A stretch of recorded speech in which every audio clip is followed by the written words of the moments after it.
The live TV, सच सबसे आगे। नमस्कार, मैं हूं रंजीत झा और आप देख रहे हैं द लाइव टीवी। समय समय पर कई देश अपने इंटरनल सिक्योरिटी ऑब्जर्वेशन के तहत कई सोशल मीडिया एप्स पर बैन लगाते रहते हैं। भारत ने भी हाल ही में सैकड़ों एप्स को बैन कर दिया है। उसमें कई एप्स ऐसे थे जो काफी पॉपुलर भी थे, लोग उससे जुड़े हुए थे। लेकिन आज हम चौंकाने वाली खबर आपको बताने जा रहे हैं। यह अपने आप में अनोखा मामला है। दुनिया की सबसे बड़ी social media company Meta, mark Zuckerberg की कंपनी, जिसमें फेसबुक, इंस्टाग्राम, व्हाट्सएप जैसे और भी एप्स आते हैं और सब में करोड़ों अरबों फॉलोवर्स जुड़े हुए हैं, यूजर्स हैं इसके।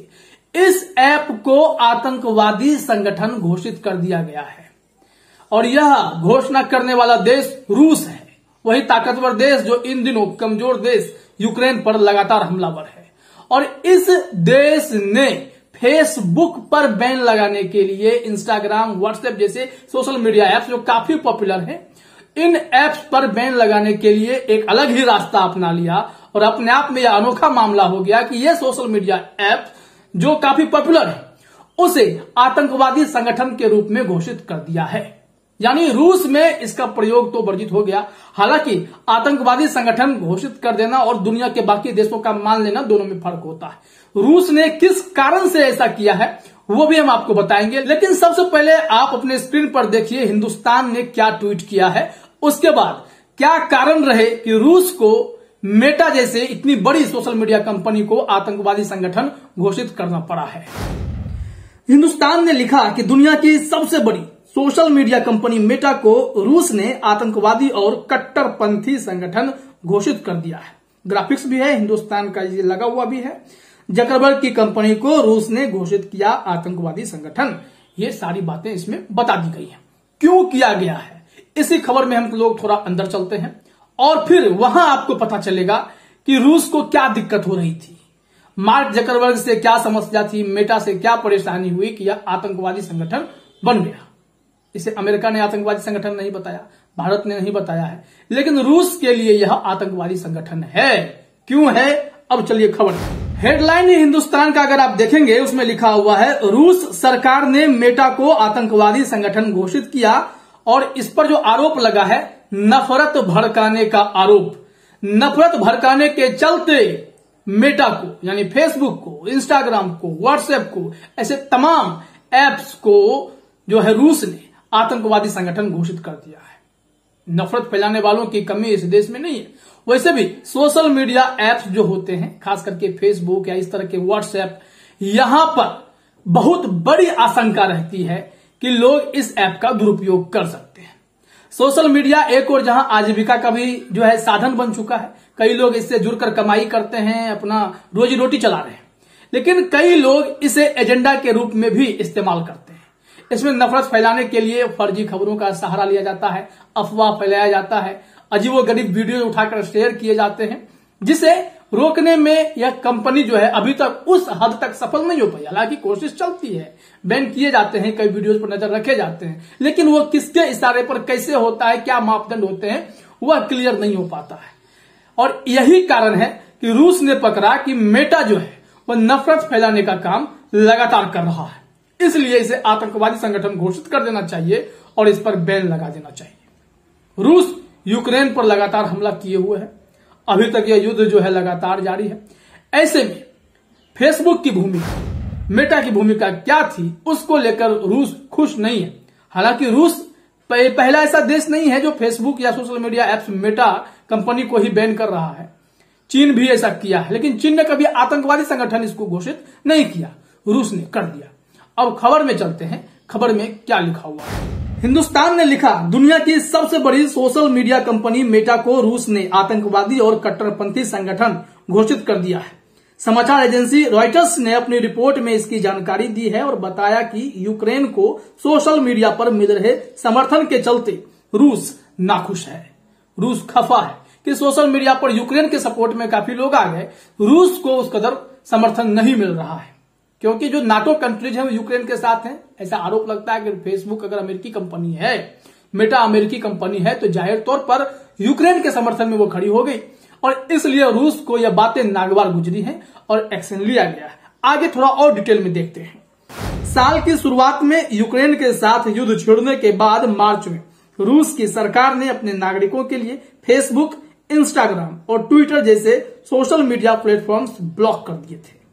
अब मॉस्को की एक अदालत ने मार्क जुकरबर्ग की कंपनी मेटा को कट्टरपंथी गतिविधियों में शामिल पाने का दावा किया है। यह गंभीर आरोप लगा है कि कट्टरपंथी गतिविधियों में शामिल है। ये लोग क्या नफरत फैला रहे हैं? क्या वाकई में इनके कारण जो है किसी की भावना आहत हो रही है, हिंसा भड़क रहे हैं? हालांकि सोशल मीडिया का दुरुपयोग करने वालों की कोई कमी नहीं, बावजूद इसके अच्छे काम भी सोशल मीडिया के जरिए होते हैं, लेकिन सरकार को यह गलत लगता है तो बैन कर दिया जाता है। चीन के लिए तो अमेरिकी की कोई कंपनी, अमेरिका की जो है वहां पर अलाउड नहीं होती है, सारे कंपनियों को बैन कर दिया जाता है। चीन अपना सब कुछ डेवलप करता है, वो भी हम आगे चर्चा करेंगे। लेकिन बात अभी रूस और यूक्रेन की लड़ाई की वजह से भुगत रहे मेटा को लेकर है और मेटा को आतंकवादी संगठन घोषित किया गया है। तो उसी में थोड़ा सा और आगे इस खबर को देखना जरूरी है कि रूस ने और क्या क्या गंभीर आरोप लगाए हैं। मॉस्को की अदालत ने कहा है कि मेटा के प्लेटफॉर्म्स पर सोशल मीडिया यूजर्स को ऐसा कंटेंट शेयर करने की अनुमति दी जा रही है जो रूसी लोगों के खिलाफ हिंसा को बढ़ावा देता है। रूस का कहना है कि मेटा यूक्रेन में ऐसा कर रही है और भावनाएं भड़काने का काम कर रही है। अब मेटा पर इतने गंभीर आरोप लग गए तो जाहिर तौर पर मार्क जकरबर्ग की कंपनी मेटा की ओर से इस पर भी क्लैरिफिकेशन आने चाहिए और मेटा ने ऐसे तमाम आरोपों से इनकार किया है। मेटा ने क्या कुछ कहा, मार्क जकरबर्ग की ओर से रूस द्वारा किए गए इस फैसले पर क्या आपत्ति जताई गई है, क्या कहा गया है, वो अभी अपने स्क्रीन पर देखिए। सोशल मीडिया कंपनी के वकील ने इन आरोपों को सिरे से खारिज करते हुए अदालत से कहा कि उनकी कंपनी कभी किसी तरह की कट्टरपंथी गतिविधि का हिस्सा नहीं बनी है। वकील ने कहा कि रूस के खिलाफ नफरत या डर फैलाने वालों को मेटा का समर्थन कभी नहीं मिला है। तो इससे आप समझ सकते हैं मेटा ने अपने एंड से तो खारिज कर दिया है, लेकिन रूस को यह लगता है कि सोशल मीडिया कंपनी मेटा और उसके जितने भी एप्स हैं, ये तमाम एप्स जो है नफरत फैलाने का काम कर रहे हैं, भावनाएं भड़का रहे हैं, इसलिए इसको आतंकवादी संगठन घोषित कर देना चाहिए। इसलिए ऐसा फैसला लिया गया है जो बेहद ही चौंकाने वाला है। हालांकि बाकी के देशों में इसका असर नहीं है, लेकिन अगर ऐसा फैसला लिया गया है तो आने वाले दिनों में क्या जो नफरत फैलाने के नाम पर लगातार कार्रवाई होती है, वह कार्रवाई आने वाले समय में भारत पर भी हो सकती है क्या? हालांकि यहां पर सोशल मीडिया पर जीने वाले बहुत लोग हैं तो मुश्किल है। अब चलिए बताते हैं आपको कि इस मेटा पर गाज चीन ने गिरा दी थी और कितने सारे एप्स अब तक बैन है और उसका विकल्प भी वहां पर ढूंढ लिया गया है। जैसे भारत में ट्विटर का विकल्प कू ढूंढा गया, हालांकि कू को उस कदर सफलता नहीं मिली जिस कदर ट्विटर अभी भी सक्सेसफुल है। हालांकि वो भी विवादों में है, फिर भी ट्विटर आगे रेस में बना हुआ है, दुनिया भर के लोग उसी से जुड़े हुए हैं।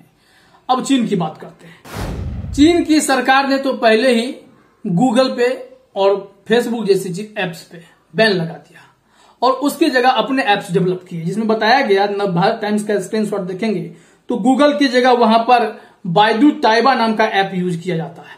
वहीं अगर व्हाट्सएप की बात करें तो व्हाट्सएप की जगह पर ऑप्शन वहां वीचैट का है, वीचैट लोग इस्तेमाल करते हैं। फेसबुक, ट्विटर की जगह सीना, वीवो वहां पर यूज किया जाता है। ऐसे ही कई एप्स हैं जिसका वहां पर, जैसे मैसेंजर की जगह वहां पर टेंसेंट QQ का ऐप यूज किया जाता है। यूट्यूब की जगह यूकू, टूडो और टेंसेंट वीडियो ये होता है। कोरा की जगह झीहू ऐप यूज होता है। ऐसे ही लगातार कई ऐसे ऐप्स हैं जो बाकी कंट्रीज में काफी पॉपुलर हैं, उसका इस्तेमाल धड़ल्ले से होता है, लेकिन चीन अपने हिसाब से इन एप्स का जो है उपयोग करती है, इन्हें बैन कर देती है और वैकल्पिक ऐप का सहारा लेती है जो कि वहां का देशी हो, मतलब चीनी एप्स हो, और इसी चीनी एप्स को भारत में बैन कर दिया जाता है। तो अपने अपने कंट्रीज के मापदंड है और उसी मापदंड का शिकार इस वक्त फेसबुक होता हुआ दिखाई पड़ रहा है और आतंकवादी संगठन के रूप में इसे घोषित कर दिया गया है। आने वाले दिनों में कौन से देश इस मामले पर क्या एक्शन लेते हैं उस पर नजर बनाए रखनी होगी, लेकिन रूस ने जो यह फैसला लिया है बेहद ही चौंकाने वाला है, क्योंकि रूस यूक्रेन की लड़ाई में यूक्रेन के सपोर्ट में अगर फेसबुक का माहौल दिखाई पड़ता है, इसलिए रूस खफा है और रूस एक्शन ले रहा है, कोर्ट से यह कार्रवाई हो गई है, तो यह बेहद ही सोचनीय है कि सोशल मीडिया पर जो अभिव्यक्ति की आजादी की बात होती है उस पर लगाम लगाने की कहीं ना कहीं रूस कोशिश कर रहा है। देखना होगा कि बाकी देश इस पर क्या रुख अपनाते हैं। फिलहाल इस वीडियो में इतना ही। आप सभी का हमसे जुड़ने के लिए बहुत बहुत धन्यवाद। द लाइव टीवी, सच सबसे आगे।